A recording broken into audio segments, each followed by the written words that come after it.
Selamat berjumpa pada Wimar Show di stasiun televisi kesayangan Anda. Tamu kita kali ini adalah Bapak Dr. Saiful Mujani yang mendapatkan doktornya di University of Ohio di Columbus. Ohio State. Ohio State, wah dosa besar ya, itu saingannya. Oke, beda-beda. Saya tahu University of Ohio, oke. Ohio State di Columbus kan? Oke. Dalam bidang political science, tapi khususnya apa yang Anda dalami? Political behavior. Termasuk polling, survey juga. Betul. Ya, kalau saya ingat saudara-saudara, Pak Saiful Mujani satu dari generasi pertama yang melakukan polling secara ilmiah, secara objektif, dan pertama kali dilakukan untuk pemilihan umum tahun berapa? 99. Jadi begitu kita berganti rezim atau kita keluar dari rezim Soeharto, begitu Anda bekerja, dan sampai sekarang terus berkibar, bahkan banyak lagi unit lain, organisasi lain, dan orang lain melakukan polling, tapi kredibilitasnya berbeda-beda. Sejauh saya pandang, kredibilitas Anda itu tetap teguh dari dulu sampai sekarang.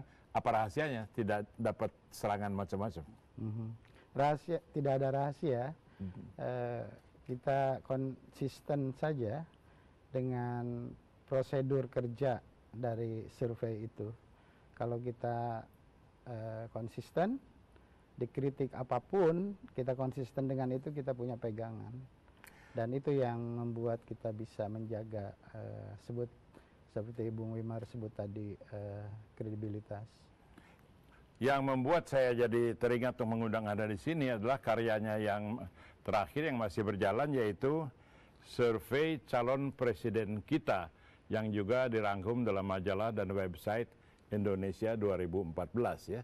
Yang kita lihat di sini surveinya bukan secara massal, tapi dari pembuat opini sebanyak 100 berapa? 200, kebetulan 223.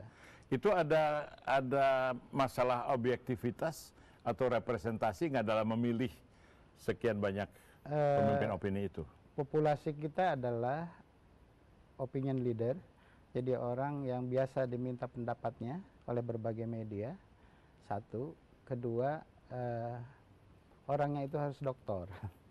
Oh, yang ikut survei? Yang apa? Yang jadi narasumber tadi. Pantesan saya nggak diundang ya? Kira-kira begitu. Okay. Jadi harus dokter. Kenapa harus dokter? Karena untuk mempersempit populasi, sehingga kita bisa lebih jelas definisinya dan klaimnya. Kalau dibatasi pada dokter, apa tidak ada masuk bias orang-orang yang intelektual barangkali kurang mengerti aspirasi rakyat atau terlalu memperhatikan kepentingan negara asing misalnya? Kalau orang mengkritik begitu, ada tidak? Boleh saja berpendapat seperti itu, tapinya apa bedanya begitu intelektual yang lain dengan intelektual yang dokter ini? Jadi sama saja kalau itu kan menyangkut masalah sikap gitu ya. Bahkan kami lebih percaya bahwa narasumber kita dalam survei ini lebih bisa melihat secara objektif berbagai tokoh yang akan bersaing dalam pemilihan presiden itu. Terus yang dihasilkan berapa tokoh dari survei ini? 24 tokoh. 24 tokoh. Tapi tidak semuanya lolos. Ya itulah Pak Saiful dan para penonton di rumah. Saya tertarik pada hasil survei ini karena yang dihasilkan bukan nama-nama yang diduga, not the usual guys lah, suspects. Jadi ini akan sangat menarik menelusuri sampai mana reaksi masyarakat terhadap hasil ini. Hasil survei ini dapat Anda lihat di buku seperti ini atau di website Indonesia 2014 dan juga di dalam acara ini. Mungkin ada overlay atau VT yang menyangkut itu. Tapi Anda sendiri setelah merilis hasil survei, apakah ada protes atau tanggapan lain dari orang-orang yang tidak diduga tidak masuk daftar ini? Secara umum sangat positif dari berbagai kalangan, bahkan dari pihak yang tidak lolos, sebut begitu, di dalam survei kita, itu cukup positif melihatnya.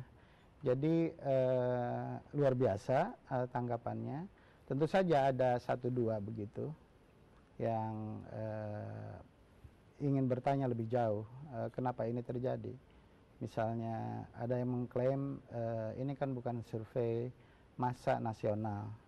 Betul, gitu. Kita biasa melakukan survei nasional hampir tiap 3 bulan. Ya, itu yang orang biasa lihat ya. Iya, kita rutin itu. Ini memang baru, kita inovasi sebut begitu.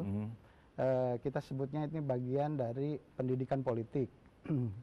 Karena pendidikan, mohon maaf Bung Wimar, ya sedikit banyak unsur elitis ada. Oke, kita akan bahas pada segmen berikutnya. Menarik, kontroversi mengundang perhatian, tapi juga akan mengundang apresiasi. Wimar Show masuk dalam segmen 2 dengan Syaiful Mujani.